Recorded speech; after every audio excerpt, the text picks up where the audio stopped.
For years, Kenyan goods have traveled thousands of kilometers, but often at a cost, as the result of trade barriers such as tariffs, which make them less competitive. Now, that journey is about to change. At the heart of this transformation lies a significant policy shift of China. In 2024, the People's Republic of China introduced zero-tariff treatment for least developed African countries with diplomatic ties, removing duties on 100% of taxable products from December 1st of that year. That commitment has since expanded. In a landmark step, President Xi Jinping announced in his congratulatory message to the 39th African Union Summit on February 14, 2026, that China will fully implement zero-tariff treatment for 53 African countries having diplomatic relations with China starting from May 1, 2026. The Zero Tariffs Agreement is a very significant framework which will contribute not only to enhanced bilateral trade and investment for a win-win situation, but equally serve as a model for other African countries to emulate. The effective implementation of the Zero Tariffs Agreement is not only crucial for both countries, but is also one of the highlights of the best example of joint efforts of implementation of 2024 FOCAG decisions and compliance with the WTO. For the first time, a major global economy will provide unilateral, full-coverage duty-free access across an entire continent. Zero tariffs, in practical terms, mean that the African goods can now enter the Chinese market without the burden of import duties. This is going to be great news for China-Kenya Economic and Trade Cooperation, especially for Kenya's expansion of exports to China. Today, I am delighted to join Deputy President Kindiki and our Kenyan friends in witnessing the departure of this train that is loaded with Kenyan agro-products to be exported to China. The export flag-off taking place symbolizes a new phase in our cooperation, one focused on expanding Kenya's exports, supporting value addition and creating greater opportunities for Kenyan farmers, manufacturers and entrepreneurs. For countries like Kenya, the implications are immediate and profound. Nowhere in this transformation more visible than in agriculture, particularly in the story of the avocado. When I hear of Chinese market, I'm usually excited. Basically because previously I've been in macadamia business, and I know when the Chinese enter a market, the prices will always be good. So when I heard of the zero tariffs on the avocado part of it, I knew now the farmer will get the right price for the fruits. Before zero tariff, we had limited resources in terms of funding that we can give towards the farms to procure. But with that tariff gone, there is an extra funding that is left with the investor, which he can now say, I can now give this to the farmer. Of course, this one now, it empowers the farmer. With that money, he can grow more trees, he can treat his trees better. Zero tariff policy will encourage more Chinese companies to invest and set up factory in Kenya. Our company, Sunmark, is a clear example. We established avocado processing facility in Nairobi, produce avocado oil for export to China. We have already exported hundreds of tons, successful enter big consumer market in China.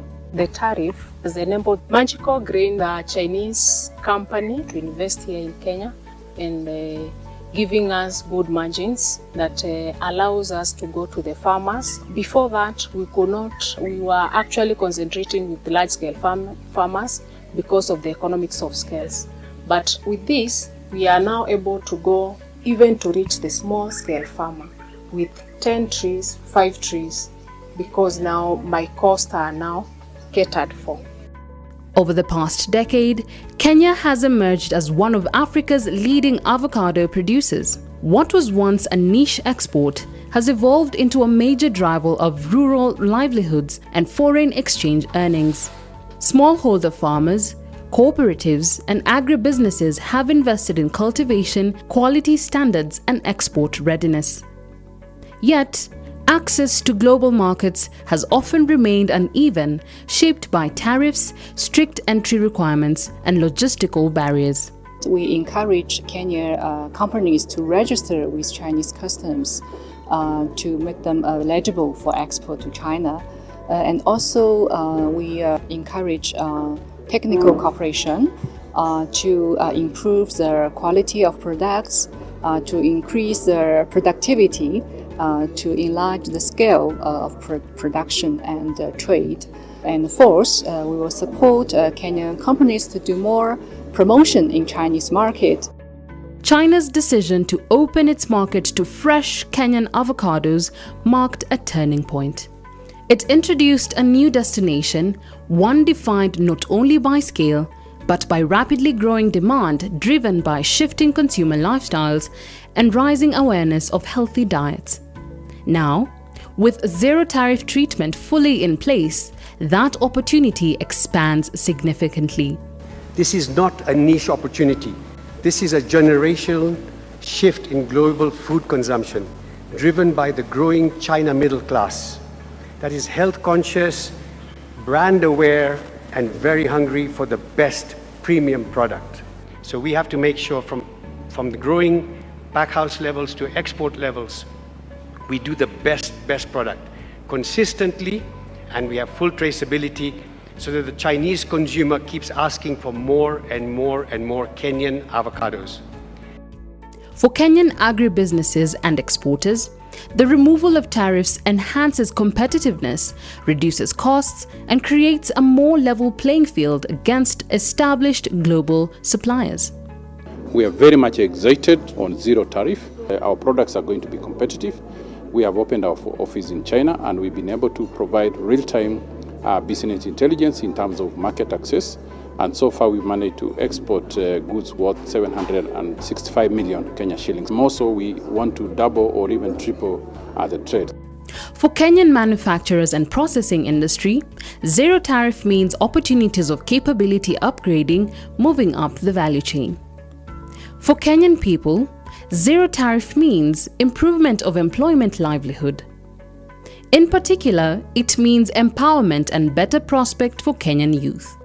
I'm a forklift driver. We have so many workers here and still we are recruiting. They give us a lot of skills. We learn through them. They pay us well when I compare with other companies. I'm working as a production worker at Magical Green. I didn't have any skill. I started by sorting the avocados. After 2 months, I became an operator. I have learned more skills because they need somebody to know everything in there. We have several of these collection centers in different counties. The target for this collection center for a week is 100 tons. So this encourages this whole area within a radius of about 50 kilometers. Every farmer feels important when we are here, no matter what the quantity is. So of course, the farmer, the collector, the guy on the bike who's delivering, everyone's involved. Everyone gets a revenue out of this. The avocado story is more than a trade. It is about China-Kenya and China-Africa partnership. From the development perspective, zero tariff treatment is the concrete action by China to support Kenya and Africa's industrialization, agricultural modernization, and regional integration. It will boost the growth of Kenya and African industries and employment, thereby enhancing Kenya's capabilities in autonomous development. It's like we opened the door. We're already on the field. We're already enjoying the zero tariff as we speak. So it encourages also the other industries. If it's the steel industry, this is the agriculture industry. People can come and even do mangoes, can do any other fruit that is very common here locally.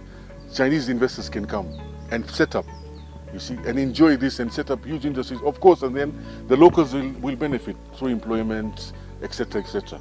I'm happy for the new Chinese policy in Kenya. More Chinese companies, more job opportunity for us Kenyans. China and Kenya have maintained solid and sound practical cooperation in infrastructure in particular. The zero-tariff treatment has raised the prospect of upgrading the cooperation to the entire value chain, from farm-level capacity building to investments in infrastructure, logistics, market access platforms, and supply chain integration. We have a big investment in the SGR, the railway. Traditionally, we have talked imports, Mombasa to Nairobi, Mombasa to Suswa, Mombasa to Uganda. Now, we are starting to talk exports. And we are going to start going exports from Nairobi, from Suswa to Mombasa to China. The SGR is more than infrastructure. It's a living symbol of Kenya-China cooperation, turning connectivity into economic opportunity and ambition into action. Zero-tariff treatment is a two-way street. It not only unlocks the supersized Chinese market for African fine products, but also enriches the supply in the Chinese market and offers consumers more diverse choices. This also perfectly aligns with the Chinese government's policy to boost domestic consumption and better meet the Chinese people's aspiration for life with better quality. Kenyan Avocado's popularity in China exemplifies how opportunities are created and amplified when African supply meets Chinese demand. Chinese being the biggest market in the world, we want to thank them because of giving us this opportunity of giving us a zero-tariff market. Now we are seeing the benefits coming down to the farmer. Because of this, it means that we are going to plant more and get more, so economy is going to grow. Beyond avocados, Kenya's specialty exports, tea and coffee, are also warmly embraced by Chinese consumers. Agriculture remains a cornerstone of Kenya's economy, and the Chinese market presents tremendous opportunities for Kenyan agricultural products, especially coffee, tea, avocados, vegetables, nuts, flowers, fish, and fish products, among others. At a time when the world faces rising protectionism and widening development gaps, China's zero-tariff policy represents an alternative path, one grounded in openness, inclusivity, and mutual benefit. In Kenya's current development cycle, which runs from 2023 to 2027, the bottom-up economic transformation agenda and its export-led strategy are designed to shift the country from a consumption-based economy to a production-led one. The strategy targets specific high-impact value chains to boost global competitiveness, and therefore, the early harvest agreement between Kenya and China is indeed a confidence-building measure, allowing for acceleration of tariff reductions on specific goods between Kenya and China. This agreement is very important for us, and we are happy that we have negotiated. We thank His Excellency the President of China for the announcement. We will make sure that the ratification of the agreement is done, and that even the pronouncement will be compliant with the World Trade Organization rules and requirements. Realizing this potential requires deliberate effort. To fully leverage the zero-tariff policy, China and Africa should enhance collaboration, optimize market access procedures, support African companies to build export capabilities, and create an enabling business environment. China and Kenya are not only true mutually supportive friends, but also companions on the path to development and revitalization. So let's take the implementation of this zero-tariff policy to unlock the door of common development and jointly build a China-Kenya community of development and prosperity. As these elements come together, the zero tariff policy will truly become a catalyst for China-Africa cooperation and inject impetus into China and Africa's joint pursuit of modernization. Kenya and China share strong trade relations that have continued to grow over the years, as demonstrated by the continued growth of merchandise trade between the two countries. That this initiative will place Kenyan products in Chinese homes and businesses, narrow the current trade imbalance, and serve as a channel for technology and skills transfer that benefits both our people. Avocado is a simple fruit, and now it is a symbol of possibility. As the zero tariff journey of Kenyan Avocado reveals, a major policy shift is capable of unleashing enormous potential and effectuating meaningful transformation. Agriculture is Kenya's backbone. It drives our economy, it employs 40% of our people, and we include a large number of smallholders. So when we talk about trade with China, we're not just talking about containers and tariffs. We are talking about transforming lives at the grassroots level. The future looks bright, with the Chinese, which has a very high population, entering into Kenyan market.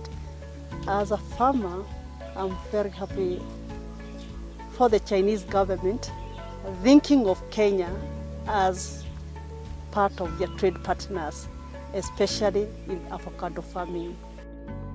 This is a story not just about tariff. It is about a country that turns policy shift into tangible development pathways.